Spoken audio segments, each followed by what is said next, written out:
더 이상 이제 세상을 바꾸는 혁명은 이제 총이나 칼로 권력자들을 참수형시키는 게 지금의 인류의 의식이 가지고 있는 혁명은 아닌 것 같아요. 그럼 자본주의 사회에서의 효과적인 혁명, 기술 문명 사회에서의 혁명은 이 기술이 만드는 새로운 자본을 가지고서 더 넓고 비효율적인 자본을 혁명시키는 게 맞는 과정이라고 생각을 해요. 그래서 이 블록체인이라고 하는 건 결국 프로그램으로 만들어낸 신뢰죠. 중앙화된 기관이 부여하는 신뢰보다 훨씬 더 공정하고 투명하고 믿을 수 있는 신뢰라는 게 등장을 한 거고, 그래서 저는 이 개념의 신뢰는 훨씬 더 넓게 퍼질 거라고 생각을 해요. 네, 안녕하세요. 저는 해시드를 창업하고 매니징 파트너와 대표이사를 맡고 있는 김서준입니다. 해시드는 블록체인 산업의 대중화를 위해서 다양한 개발 프로젝트들이 더욱 효과적으로 제품을 개발하고 비즈니스를 전개할 수 있도록 돕고 있는 투자사입니다. 많은 블록체인 프로젝트들의 꼴은 네트워크 자체를 충분히 성숙하게 발전시킨 다음에 파운데이션을 최종적으로는 해체하고 완전히 탈중앙화된 조직으로서 이 네트워크가 영속될 수 있도록 만드는 게 목표인데요. 이 중립적인 네트워크 자체가 자생할 수 있도록 생태계를 만들 수 있도록 도와주는 방식은 어떤 회사 자체를 성장시키는 데 초점을 가지고 도와주는 활동이랑 근본적으로 좀 철학의 차이가 있는 것 같습니다.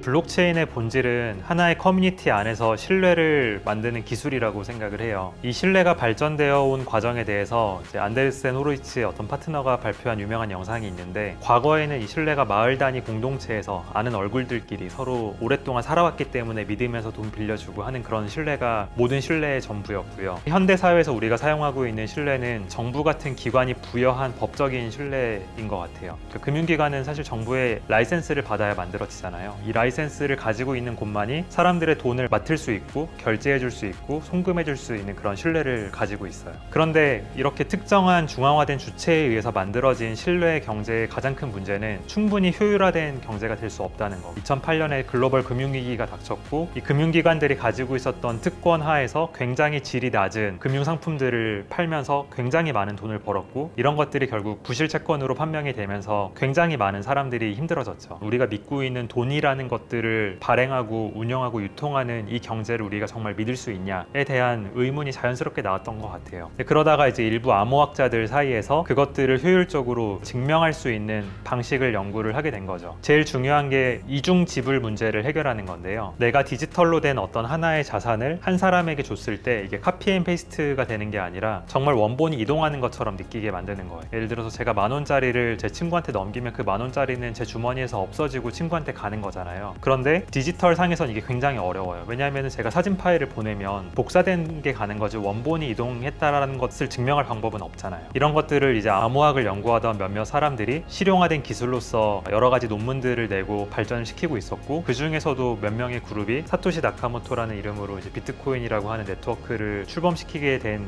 계기가 됐던 것 같아요. 우리가 사용하고 있는 이제 인터넷 네트워크는 저는 3단계의 발전 과정을 거치고 있다고 생각을 해요. 첫 번째 단계는 아마 1990년대 초고속 인터넷이 막 깔리면서 PC 기반에서 사용할 수 있었던 굉장히 흥미로운 서비스들이 사람들을 강타했던 것 같아요. 그러면서 이제 2단계의 혁신은 2000년도에 넘어가면서 개인화된 기기, 그러니까 스마트폰을 사람들이 가지고 다니면서 모든 사람들이 항상 연결이 되어 있는 거죠. 메신저 같은 서비스가 나올 수 있었고, 모든 정보를 나에게 맞춰서 개인화시킬 수 있었고, 그러다가 지금 이제 3단계 형태의 네트워크가 나오는 거는 결국 가치의 인터넷이라는 이야기를 하는데요. 금융기관들이 중앙화된 신뢰에 기반해서 사람들이 사용하고 있는 돈에 대한 모든 걸 통제한다면, 사실 수많은 인터넷 거대 공룡들은 그 도메인에서의 엄청난 시장 점유율을 기반으로 그 섹터에서 만들어지고 있는 모든 정보들을 독점하고 있거든요. 그걸 기반으로 굉장히 많은 수익을 올리고 있고, 그 사이에서 많은 사람들의 개인정보를 필요 이상으로 모으고, 또 한편으로는 그걸 부당한 목적으로까지 판매하면서 많은 돈을 벌고 있어요. 이제 여기에 대해서 사람들이 서서히 이게 부당하다, 데이터는 나에게 주권이 있고 내가 원하는 곳에만 노출을 하고 내가 원하는 용도로만 사용할 수 있도록 내 데이터에 대한 통제권을 가지고 싶다라고 하는 의식의 흐름이 만들어지기 시작한 것 같아요. 또 한편의 변화는 정부에서 만들어지고 있는 규제인데, 유럽에서는 GDPR이라는 이름으로 큰 인터넷 기업들이 개인정보를 필요 이상으로 수집하는 걸 엄격하게 금지를 하기 시작했고요. 이제 2020년이 되면은 미국에서도 CCPA라는 이름으로 훨씬 강화된 형태의 개인정보보호법이 나와요. 결국 지금까지의 개인 정보들을 인터넷 사업자들이 각자의 서버에 저장해놓고 마음대로 사용할 수 있었던 이런 형태의 인터넷은 더 이상 지속 가능하지 않을 거예요. 새로운 패러다임에서는 개인이 인터넷상에서 만들어지는 모든 데이터에 대해서 자기가 스스로 주권을 가지고 있어야 되고, 많은 경우에는 암호화된 형태로 데이터를 올려놔서 개인이 정말 동의할 때만 플랫폼 회사가 그걸 사용하고 개인에게 이득이 되는 혜택을 돌려줄 수 있는 인터넷의 그 구조가 바뀌어 갈 거다라고 예상을 하고 있어요. 그 과정에서 블록체인은 필수적으로 필요한 그런 도구가 되겠죠. 제가 고등학교를 졸업한 다음에 고등학교 동창회 회장을 맡고 있던 선배가 현재 퓨처플레이 창업자이자 대표를 맡고 있는 류중희 대표님이셨고요. 동창회에서 어느 날 자기가 이제 올라웍스라고 하는 기술 기반의 회사를 창업하려고 하는데 같이 일할 사람들을 뽑고 있다고 말씀을 해주셨어요. 저는 휴학하고서 서울에서 일하고 있던 중이었는데 회사가 어떤 식으로 만들어지는지를 보고 싶어서 이제 인턴으로 그 회사에 참여를 했었어요. 한 10명 남짓된 사람들이 이제 매주 주말마다 모여가지고 다양한 아이디어 회의를 하고 각자 역할을 맡아서 제품 개발을 하고 기획을 하고 마케팅 계획을 세워가는 전 과정에 제가 인턴임에도 불구하고 제가 의지를 가지고 있는 만큼, 제가 아이디어를 내는 만큼 참여가 열려 있다는 인상을 받았고요. 올라웍스 전까지만 하더라도 스타트업이라는 단어를 한국에서 거의 사용하지 않았던 것 같아요. 다 벤처라고 이야기를 했고요. 사실 스타트업이라는 용어가 실리콘밸리에서 만들어진 용어잖아요. 이게 벤처기업이랑 단어에서 나오는 차이가 결국은 지향하는 문화적인 차이가 있다라고 저는 느꼈어요. 벤처기업은 누구나 새로운 사업을 시작하고 신기술을 만드는 회사 자체를 보통 벤처회사라고 이야기한다면, 스타트업은 훨씬 더 개방적이고 진취적인 환경에서 새로운 문화를 가지고 그 문화를 기반으로 해서 더 혁신적인 제품을 만들어가고 서비스를 만들어가는 그런 지향점 자체가 좀 다르다고 느꼈고요. 극도로 열려있고 개방적인 과정에서 스타트업을 시작하는 환경을 봤던 게 첫 번째로 큰 경험이었고, 결국 내가 잘하는 만큼 이런 형태의 조직에서 내가 일을 할 수 있으면 빠르게 성장하고 많은 경험을 할 수 있겠구나 라는 걸 확실하게 느낄 수 있었습니다. 그때의 경험이 결국은 창업을 하게 저를 이끈 것 같아요.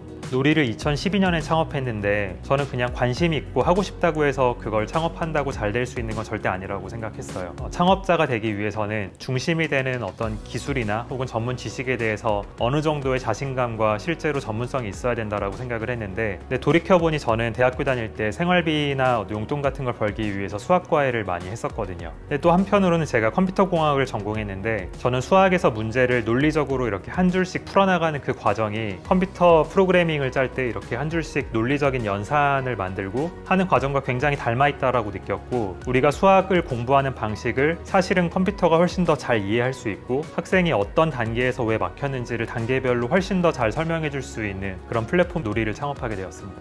결과적으로는 그 사업을 한국에서부터 전개하는 게 불가능하다라는 결론에 이르렀어요. 부모들 입장에서는 전혀 새로운 형태의 디지털 교육에 우리 자녀를 맡길 수 없다라는 생각을 굉장히 많이 했던 것 같아요. 근데 미국에서는 굉장히 많은 공립학교들이 어댑티브 러닝이라고 하는데요. 학생 한 명 한 명마다 다 수준이 다르고 알고 모르는 내용이 다르잖아요. 결국 그걸 해결할 수 있는 플랫폼은 컴퓨터 기반의 수학 교육밖에 없다라는 거에 대한 명확한 비전이 있었고, 관련된 산업이 굉장히 빠르게 성장하고 있었어요. 우리는 미국부터 뚫어야겠다라고 생각을 하고 NCTM이라 그래서 전미 수학교사 컨퍼런스가 있어요. 2012년에 그 NCTM이 필라델피아라는 그 도시에서 열렸는데요. 저희가 만든 그 프로토타입 같은 걸 가지고서 그냥 갔어요. 3일 동안 한 400명, 500명 정도 되시는 많은 수학 선생님들이 오셨어요. 저희가 미국의 모든 도시를 돌아다니면서 그렇게 절대 많은 분들을 만날 수 없잖아요. 근데 부스 하나 만들어 놨던 데서 저희가 유일한 한국 사람들이었던 것 같아요. 처음에는 호기심 반으로 많은 분들이 오셨다가 데모 버전을 사용해 보시고 나서 우리 학교에서 정말 사용하고 싶다, 제품이 정식으로 출시되면 꼭 알려달라, 이런 이야기들을 정말 많은 분들이 해주셨고, 처음으로 정말 좋은 피드백을 시장에서 받은 거죠. 그 에너지를 가지고 다시 한국으로 돌아가서 역시나 또 한국에서는 쟤네들 이상한 거 만든다고 많은 사람들이 생각했지만 집중하고 신념을 가지고 다음 단계 제품을 만드는 그런 원동력이 됐던 것 같습니다. 놀이를 창업한 시기가 2012년이었잖아요. 당시만 해도 어떤 분위기였냐면 이제 아이패드가 나온 지 얼마 안 됐었기 때문에 불과 몇 년만 지나면 종이책이라는 거 다 없어질 거다. 모든 사람들이 태블릿 들고 다니면서 이걸로 뭐 공부하고 책 보고, 그런 과격한 예측과 기사들이 정말 많은 테크 전문지들에 계속 실리고 있었어요. 저희도 이제 그걸 보고서 태블릿 기반으로 제품을 처음부터 만들어야겠다라는 걸 강하게 가지고 있었는데, 결과적으로는 지금까지도 사실 태블릿이라는 게 물론 사용하는 사람들은 사용하지만 모든 사람들이 갑자기 종이책 대신에 뭐 태블릿을 사용하는 거랑은 상당한 거리가 있잖아요. 그때 그런 걸 느낀 것 같아요. 아무리 좋은 철학으로 이상적인 사용성을 가진 제품을 만들어도 그 사용성이 기존에 사용하던 어떤 인프라보다 약간이라도 불편한 게 있으면 사람들이 쉽게 넘어오지 않는구나, 생각보다 그게 확산되는데 엄청나게 많은 시간이 걸리구나라는 걸 느꼈던 것 같아요. 그때 제가 받았던 교훈이 지금 블록체인 산업에서도 가슴 깊이 생각하고 있는 교훈인 것 같아요. 블록체인에서도 사용자 경험 측면에서 굉장히 안 좋은 것들이 많아요. 암호화 자산을 가지기 위한 개인 지갑을 만드는 것조차 굉장히 어려워요. 비트코인이나 이더리움 지갑을 자기가 직접 만들고 소유하려면 프라이빗 키를 가지고 종이에다 적어가지고 안전한 금고 같은 데 보관을 해야 되거든요. 이게 굉장히 어려운 일이죠. 그리고 사실 블록체인 위에서 만들어지는 탈중앙화된 어플리케이션을 사용하려면 우리가 인터넷 어플리케이션을 사용할 때 크롬이나 사파리나 익스플로러 같은 걸 사용하는 것처럼 탈중앙화된 어플리케이션을 사용하기 위한 브라우저를 사용해야 돼요. 사실 이런 과정들을 일반적인 유저들에게 한 명씩 다 블록체인 세상이 맞습니다, 사용하세요 라고 하면 따라올 사람이 거의 없는 거예요. 이런 게 사실 지금 블록체인 산업의 현실인 것 같고요. 제가 놀이를 할 때 느꼈던 것처럼 그 사소한 몇몇 가지 포인트의 사용자 경험들의 간극이 일반적인 많은 대중들이 블록체인 생태계로 넘어오는데 굉장히 큰 허들이 되고 있고, 그런 것들을 집중해서 풀고 있는 프로젝트들에도 굉장히 많은 관심을 가지고 있고 지지하고 있습니다.